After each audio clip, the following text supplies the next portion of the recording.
이제 이 17장은 계속 파멸의 길로 내리다갔던 이스라엘이 드디어 이제 호세아 왕을 마지막으로 문을 닫아버리는 그런 장이 17장입니다. 17장은 북이스라엘의 완전 멸망이 17장입니다. 왜 그러냐 그러면은 이제 표면으로 드러나는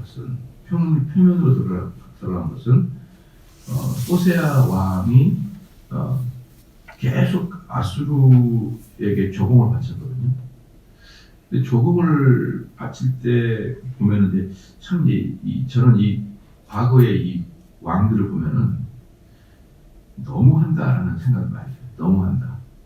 조공을 받아도 상대편이 좀 살 수 있게 조공을 해야 되는데 아주 탈탈 들어가버려요. 그러니까 쉽게 말하면 좀 쥐를 쫓더라도 구멍을 남기고 쫓아야 되는데 코너에다 몰아놓고 쫓으니까 살 수가 없죠. 그래서 이제 결국은 그 아수르에게 반기를 들고 그 대신에 애굽에다가 동맹을 맺으려고 했던 거예요. 애굽에다가. 그렇죠. 그 둘의 어떤 그 최강대국 사이에서 아수르가 너무하다고 생각하니까 애굽으로 돌린 겁니다. 그래서 결국 이제 아수르가 쳐들어왔고 또 이제 아수르에 의해서 이스라엘이 완전히 멸망당하는데 그런데 이런 이 과거에 이뿐만 아니라 과거에 여러 가지 이런 사건들이 있는데 아수르가 좀 적당하게 걷어서 끝까지 이스라엘이 조공을 받쳐도 그렇게 부담 없을 정도로 쭉 받았으면 왜 그런 생각은 안 할까 싶어요. 그래서 꼭 굳이 전쟁 안 해도 아수르라는 나라는 워낙에 강대하니까 북이스라엘이 반항할 수 없잖아요. 그래서 그렇게 막바지까지는 안 가더라도 되는데 그렇게까지 무지하고 무자비하고 이런 게 고대 왕들이에요. 무자비하다. 저는 어릴 때 보면 이런 무자비 이런 것에 대해서 정말 제가 혐오를 하거든요. 예를 들어서 만약에 그 사람이 100을 나한테 100을 혼내놓고 100을 가져가면은 저는 그 무자비하지 않다고 봐요. 근데 그 사람이 한 10을 가져가려고 나의 100을 취해버린다. 정대훈의 100을 손해보게 하고 자기는 10을 취한다. 겨우 10을 가져가려고 나의 100을 손해보겠다. 이건 죽어도 못 참. 나에게 100을 손해보게 해서 100을 가져가면 그나마 참는데 100을 손해보게 해서 10을 가져가기 위해서 10을 가져가기 위해서 100을 손해보게 할 것은 못 참아요 제가. 그래가지고 저는 어릴 때부터 이제 그렇게 이건 과도하다. 이건 나에 대해서 과도하다.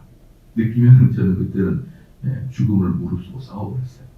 어떤 사람인데 그 사람이 우리 학교에서 최고 싸움을 잘하는 애든지 아니면 그가 선생님이든지 또는 군대에서도 그가 대대장이든지 저는 상관하지 않고 이건 나에 대해서 과도했다. 그러면 뒤를 받아가지고 무서운 게 없어졌잖아. 그래서 어릴 때부터 중학교 때도 우리 학교에서 제일 싸움 잘하는 애한테 부딪혀가 죽도록 뚫고 맞고 또 그 다음날 또 때리라고 저는 이런 게 맞으면서 희열을 느껴봤나요? 그렇게 살아왔어요 저는. 그렇기 때문에 사실 세상이 별로 무서운 것도 없어요. 제 모토 중에 하나가 세상 보고 만만하다. 그게 제 모토거든요. 뭐 죽으면 죽는 거죠. 뭐 그게 뭐가 그죠. 그래서 군대에서도 제가 한번 그런 적이 있어요. 그렇게 살아가는 거예요. 대충 살아가는 거죠. 세상이 뭐가 무섭습니까? 살다가 가는 거죠. 그런데 제가 이런 성경에 보면은 이런 왕들을 보면은 저도 호세아라 그래도 죽기 아니면 사기로 덤비겠다 생각이 듭니다. 그냥 죽어버리겠다 싶습니다. 죽죠. 근데 진짜 다 죽었어요. 그래서 이제 저는 여러분 이게 역사라는 것은 법칙이 없는 거예요. 근데 사람들이 역사에 법칙이 있다고 생각하죠. 근데 사실 역사에 법칙이 없습니다. 왜 역사에 법칙이 없냐면요. 역사에 법칙이 있다는 것은 뭐냐면 하나님이 없다는 거예요. 하나님이 없으니까 무슨 법칙이 손이겠죠. 근데 역사는 하나님이 주관하기 때문에 하나님 마음이 그때그때 달라요. 예를 들어서 제가 한번 물어보겠습니다. 그 예레미야 같은 경우는 유다한테 그랬어요. 바벨론으로 끌려가라. 바벨론으로 끌려가라. 이렇게 얘기했거든요. 근데 바벨론으로 끌려가야 돼요. 그러니까 완전히 바벨론파 또는 친일파죠. 그죠? 독립도 하지 말고 독립운동하지 말고 끌려가라고 했습니다. 근데 여기에 비해서 사사들은 계속 블레셋이 쳐들어오면 방어했단 말이에요. 하나님이 일어나서 방어하라 그랬단 말입니다. 그러니까 예레미야 때는 방어하지 말고 항복하라고. 사사시 때는 적들이 일어나면 또 방어를 하라 그랬고. 그러면 적이 쳐들어오면 방어를 해야 되나요? 아니면 하나님의 섭리라고 생각하고 항복을 해야 되나요?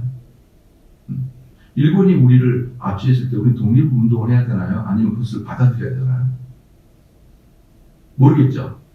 모르겠는 거예요, 이거에. 그런데 사람들은 역사에는 어떤 법칙이 있다고 생각해요.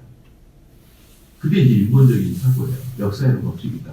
역사에는 법칙이 있다고 생각한 게 누구냐면 마르크스예요. 마르크스. 그래서 처음에는 원시 공산주의가 있었죠. 모든 사람들이 서로 너 거 내 거 없이 서로 나눠 맞았고 서로 한 마을을 경쟁했고 그렇죠. 그게 발전하니까 어떤 힘센 사람이 나타나서 군주가 되고 그렇죠. 그래서 그 사람은 절대 권력을 가지고 그 마을 전체가 자기 땅이 되어버린 거죠. 한 사람이 돈이 쌓이고 권력이 쌓이니까 흉년이 들어요. 흉년이 들으면 먹을 게 없습니다. 그럼 내가 먹을 거 줄게. 네가 다음에 갚아라. 못 갚으면 나중에 땅으로 가는 거죠. 그러면서 그 공주가 전체를 다 차지해버리는 거죠. 그게 이제 중세시대잖아요. 그죠? 그렇게 되면서 이제 그 공신 관계로 있다가 이제 산업혁명이 일어난 거죠. 산업혁명이 나가지고 이제 자본주의가 발생한 거예요. 자본주의가 이제 발생하다 보니까 또 그 중세시대처럼 돈이 있는 사람이 돈이 몰리기 시작하는 거죠. 그러니까 돈이 있는 사람은 뭐라 그럴까요? 돈이 있는 사람들은 없는 사람을 직원으로 채용하면서 가급적인 원가 절감하기 위해서 직원들이 적게 돈을 준다는 거죠. 그래서 직원들이 또다시 스트라이크를 되어가지고 그것도 이제 공사돼. 이렇게 역사는 이런 식으로 점점 흐른다. 역사는 이렇게 흐른다. 이것을 역사주의라고 해요. 역사주의. 역사는 이런 식으로 해서 이렇게 흐른다. 그래서 결국은 이제 세상 사람들이 배우고 자기가 얼마나 학대를 당하는지 아는 그런 노동자들에 의해서 어떤 혁명이 일어나고 공기가 일어나서 결국은 자본가는 없어지고 노동자들이 만드는 그런 사회주의적 공산주의가 만들어져요. 이게 이제 마르크스가 말하고 있는 역사의 흐름이잖아요. 이 역사의 흐름은 없다. 이게 성경적이에요. 역사의 흐름은 없다. 왜냐하면 역사는 하나님이 그때그때 어떤 마음을 갖고 계신지 모르니까. 그렇잖아요. 그러니까 이런 것들을 우리는 성경을 통하면요 더욱더 알 수 있어요. 이럴 때는 그래서 우리는 성경을 통해서 하나님이 우리에게 무엇을 원하시는지 알 수 있지. 하나님이 우리에게 무엇을 원하시는지 알 수 있지. 역사 이럴 때는 이렇게 하는 게 맞구나 라는 것을 아는 것은 사실 어려워요. 그렇죠. 왜냐하면 그때 완전히 달라지니까. 그렇지 않습니까? 근데 여기서도 마찬가지예요.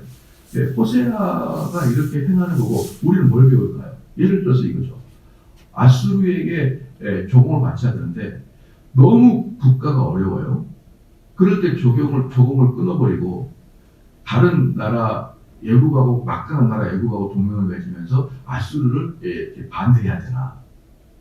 아니면 아수르에게 계속 조공을 바쳐야 되나? 현재 21세기 만약에 대한민국이라 그러면 우리는 어떻게 설계해야 될까요? 우리는 이제 미국과 끊고 중국이랑 같이 가야 되느냐? 여전히 미국에게 우리는 계속적으로 동맹 관계를 가져야 되느냐? 이런 기로에 있었을 때 지금은 그런 기로에 있다는 건 아니에요. 당연히 우리는 더 미국 쪽으로 가야 됩니다. 그런데 초창기만 해도 한 지금부터 4년 전만 해도 상당히 어려웠던 거예요. 그때 우리가 사드 배치 사건도 있었잖아요. 그럴 때 우리가 미국에서 해야 되나 여러분 기억도 기억나죠? 어찌할까? 그래서 항상 그 신문 보면은 고래쌀에 새우도 터진다 막 이런 말 있잖아요. 우리가 어디로 갈까 어디로 갈까 어디로 갔을 때 대한민국이 유익할까 얼마나 고민했습니까? 근데 그러한 중국으로부터 해야 되나 미국으로부터 해야 되나 이러한 것들을 성경적으로 해석을 찾을 수 없다니까요. 역사의 교훈을 찾아서 우리는 이제 여전히 이 아수르한테 패망하고 있다. 우리 미국한테 붙어 있어요. 그것도 안 되고, 우리는 중국에 붙어 있다. 그것도 안 돼. 그런 것은요, 정말 지나고 난 다음에야 그 지식을, 그 지혜를 지나고 난 다음에 한 것이지, 그 당시는 사실은 내 성경을 연구해가지고는 발견할 수 없다. 그래서 제가 오늘 처음에는 그걸 좀 말씀을 드리고 싶어요. 그래서 겉으로 보기에는 아수르에 배반하고 애굽에게 동맹을 맺음으로 말미암아 이것이 부딪힘인데 야라기야 17장의 메신저가 말하고자 하는 메시지는 뭐냐면 그들은 하나님 앞에 우상을 섬겨왔었다는 거예요. 그것도 히스기야가 잘못한 게 아니라 히스기야 때까지 우상이 누적되어 있었다 이것을 말합니다. 그러니까 이 세상 사람들이 역사를 보고 판단을 하고 하나님 보고 결정내린 것은 전혀 다른 거예요. 그렇죠. 그래서 이제 또 그 다음에 또 하나 이제 둘째 뭐냐면 11개 17장에서 말하고 있는 첫 번째는 뭐냐면 우상 숭배하게 되므로 하나님이 진노하셨다는 거고 두 번째는 뭐냐 그러면 우상 숭배가 들어오는 말미암아 북이스라엘은 통일체로서 깨져버렸다. 북이스라엘은 통일체 깨져버렸다. 왜냐 그러면요. 이것은 물론 악한 거지만 독일 나치가 전 세계를 지배할 수 있었던 오래진 않지만 그 하나의 나라가 전 세계를 향해 싸웠잖아요. 한 나라가. 그렇게 할 수 있었던 것은 독일의 민족주의가 전 독일을 하나로 똘똘 뭉치게 했습니다. 전 독일. 그 다음에 하나의 일본이 이 동아시아 전체를 상대로 이겼었던 이유는 뭐냐면 전 일본이 신도라는 그 신 중심으로 일본의 신도라는 신 중심으로 전 일본이 하나로 똘똘 뭉쳤어요. 그러니까 이게 비록 나쁜 것은 하지만 엄청난 힘을 발휘하기 위해서는 전체가 하나의 그 똑같은 사고, 똑같은 철학, 똑같은 종교를 가져야지만 이 어마어마한 힘을 발휘할 수가 있거든요. 근데 북이스라엘은 이 계속된 왕들이 지금 이제 히스기야가 마지막으로 죽게 되고 마지막으로 히스기야 끝내고 말미암아 북이스라엘 200년 동안 19명의 왕들이 마무리를 한 거예요. 그 200년 동안 19명의 왕들을 끊임없이 우상 숭배와 끊임없이 심지어 아합 같은 경우는 이방 종교를 끌어다가 그냥 유대 이스라엘 하나님과 바꿔버려 그게 아합이거든요. 그러니까 이런 식의 역사를 거의 200년 동안 줄기차게 했단 말입니다. 그럼 북이스라엘은 전통적으로 내려왔던 여호와를 섬기는 사람이 없었냐? 있었죠. 전통적으로 섬겼던 여호와의 사람 섬기는 있었고 또 거기다가 계속 왕들은 이상한 우상을 섬기고 그러니까 이스라엘 자체가 내분이 돼버린 거예요. 이스라엘 자체가 이미 그 마음 상태가 쪼개져 버린 겁니다. 쪼개져 버린 거예요. 그러니까 이런 상태에서 즉 두 가지입니다. 하나님 보시기에 가증스럽고 그 결과로 두 번째 이스라엘은 이번화가 되어버려가지고 더 이상은 이스라엘을 힘을 쓸 수 없는 단계까지 오해됨으로 말미암아서 마지막에 이제 히스기야를 딱 터뜨려서 결국은 북이스라엘이 역사에서 사라져버리고 말게 됩니다. 근데 이제 그래도 남유다는 그래도 하나의 왕조를 계속 이어왔잖아요. 다윗의 뿌리를 계속 이어왔잖아요. 다윗의 뿌리를 계속 넘으면서 다윗의 뿌리를 계속 가져왔다는 거냐면 그래도 전반적으로 여호와 하나님의 신앙이 계속 유지되어 왔었던 거예요. 그랬기 때문에 남유다는 북이스라엘보다 약 140년 정도를 더 장수했다고 볼 수가 있습니다. 거의 두 배죠. 그러니까 북이스라엘 200년 살다가 갔지만 남유다는 200년 플러스 140년이니까 340년 가까이를 이렇게 장수하다 갔으니까 얼마나 하나의 종교, 하나의 마음을 갖고 있는 것이 중요하냐는 것을 볼 수가 있습니다. 그러면 하나씩 볼게요. 유다왕 아하스 12년 엘라의 아들 호세아가 사마리아에서 이스라엘 왕이 되어 9년을 치리합니다. 9년 동안 호세아가 왕이 되어 있는 상태입니다. 여호와의 보시기에 악을 행하였으나 그 전 이스라엘 여러 왕과 같이 하지는 아니하였더라. 여기 보면요, 호세아가 그 전 제가 지금 히스기야를 그랬나요? 네. 죄송합니다. 죄송해요. 호세아예요, 호세아. 호세아가 사마리아에서 이스라엘 왕이 되어 9년을 치죠. 호세아가 이제 9년을 친 거죠. 그 다음에 여호와의 보시기에 악을 행하였으나 그 전에 여러 왕과 같이 하지 않았다. 즉 호세아가 그 이전에 이스라엘 왕보다는 깨끗했다는 거예요. 그 이전에 이스라엘 왕보다 깨끗했다. 근데 그거 있잖아요. 그 임계점이라고 했죠. 임계점이 딱 넘어가면은 어때요? 먼지 하나만 딱 떨어져도 확 기울어져요. 그냥 바로 그 의미입니다. 이게 이 200년 동안 북이스라엘 왕들이 이미 하나님의 임계점을 넘어섰던 겁니다. 그때 그럴 때 호세아가 등장한 거예요. 그러니까 호세아가 아무리 그 이전의 왕보다 선했어도 호세아의 작은 죄도 넘어가 버려요. 그러니까 여러분들 보면은요 이런 게 있지 않습니까? 이런 게 뭐냐면요, 우리 아이가 감기가 걸렸어요. 감기가 걸렸는데 처음부터 센 약을 쓰고 싶진 않아요. 우리 아이가 감기에 걸려도. 그러면은 점잖고 온화한 그런 병원에 가가지고 아이한테 이렇게 병원 가는데 일주일이 돼도 코를 찔찔 흘리고 안 낫네요. 근데 이제 거의 날 때가 됐는데 이 병원에 가도 일주일 동안 안 나서. 그랬더니 좀 좋다고 소문난 데 가서 딱 가니까 약 먹으니까 그 다음에 다 끝나네. 그러니까 계속 두 번째 같은 병원이 명이라고 소문이 나는 거죠. 근데 사실은 약을 세게 해준 거고 두 번째는 병이 나을 때가 되는 건데.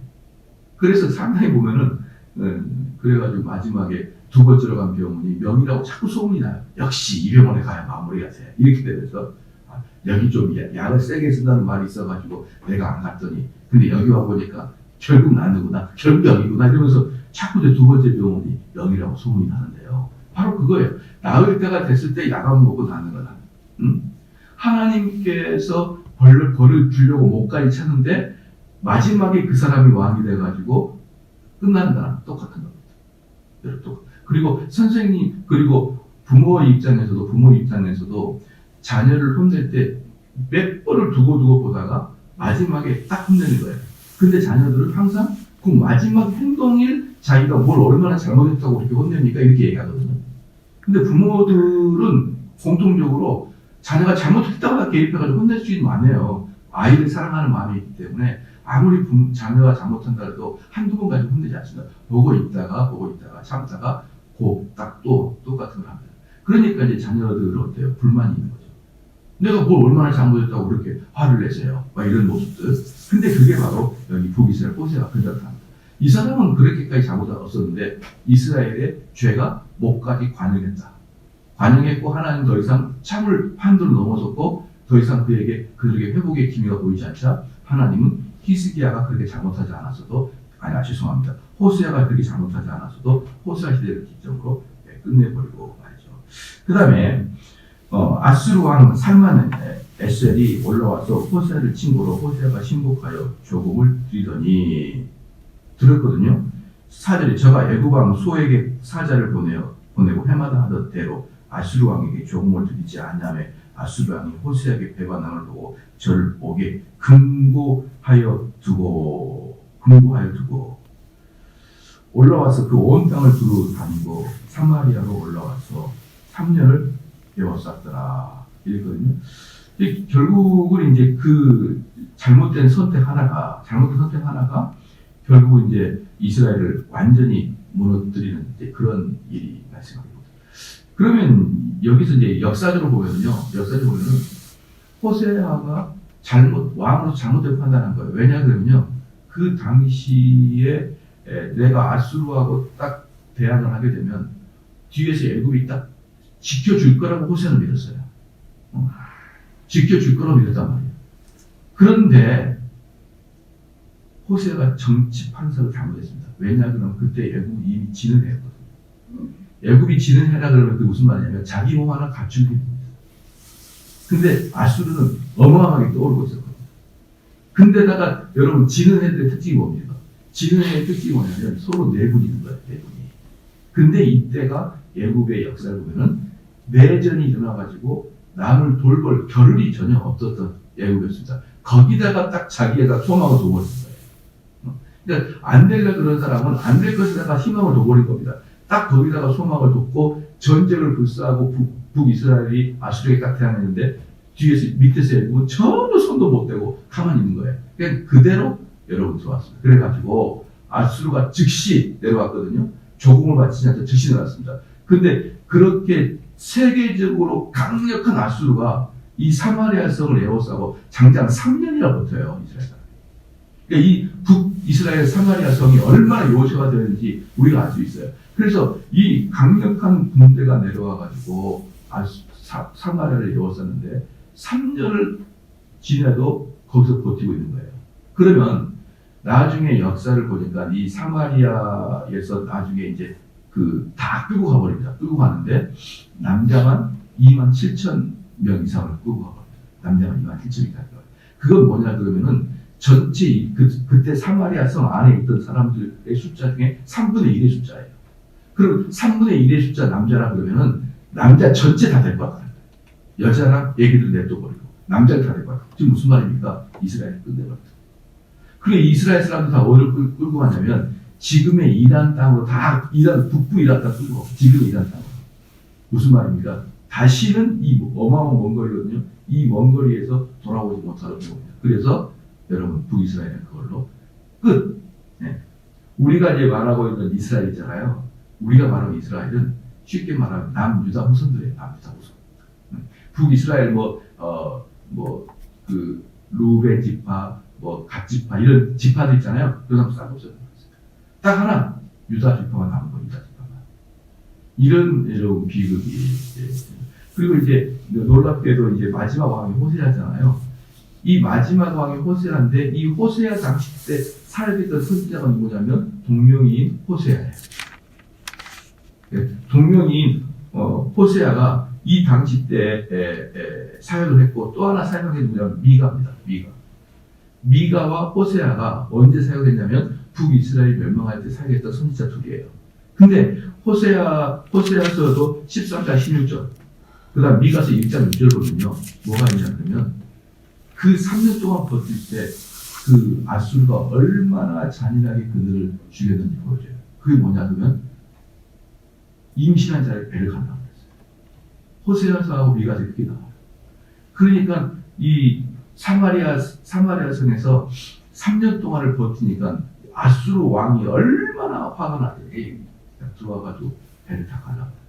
그렇게 하면서 북이스라엘은 여러분 끝나고 마는 거죠. 하나님은 우리를 오랫동안 인내하시고 참으시죠. 그러나 그 한계점이 오면은 무섭게 우리를 징계해버립니다. 그리고 이스라엘 사람들에게 회개의 기회를 준 게 아니에요. 이건 뭐예요? 멸망시켜버려요. 회개의 기회를 줄 때가 여러분 그때가 못 받을 때입니다. 이 회개할 것도 없어요. 그냥 끝. 그리고 인류상 사라져버리는 루벤 지파, 갓 지파, 에브라임 지파 그 수많은 지파들이 싹 없어져버려요. 쉽게 말하면요. 요셉의 지파는 싹 없어져요. 요셉의 지파 싹 없어져버립니다. 전 세계 어디로 갔는지 지금 그 조상들이 어디에 뿌리고 아무도 몰라요. 아무도 모르고 그냥 전 세계에서 사라져버리고 말았습니다. 우리 하나님은 자비가 많으시고 사랑이 많으시지만 한계점이 있다. 우리가 죄를 질 때 하나님이 우리 이 죄 때문에 우리를 멸망시키지 않는 것은 여전히 은혜 안에 있는 것이지 하나님이 힘이 없거나 하나님이 우리를 계속 봐줬기 때문만은 아니에요. 언젠가는 그것을 마무리할 때가 있다는 것을 알게 바랍니다. 하나님 아버지 참으로 감사합니다. 우리에게 성경을 통하여 우리의 인생이 이 세상을 바라보는 눈과 하나님이 이 세상을 주관하는 그 눈이 다르다는 것을 알려주심을 참으로 감사합니다. 우리는 수많은 경우에 역사가 반복된다고 생각할 수 있지만 그 역사야말로 반복이 아니라 하나님의 주권에 달려있다는 것을 오늘도 깨닫는 자가 되게 하여 주시옵소서. 그러므로 이 시대의 흐름을 통하여 누구와 손을 잡을 것인가 누구와 동맹할 것인가를 연구하기보다는 우리는 하나님에게 죄를 짓지 아니하는 사람이 훨씬 더 중요하다는 걸 깨닫게 하여 주시옵소서. 감사드립니다. 예수님의 이름으로 기도하옵나이다. 아멘.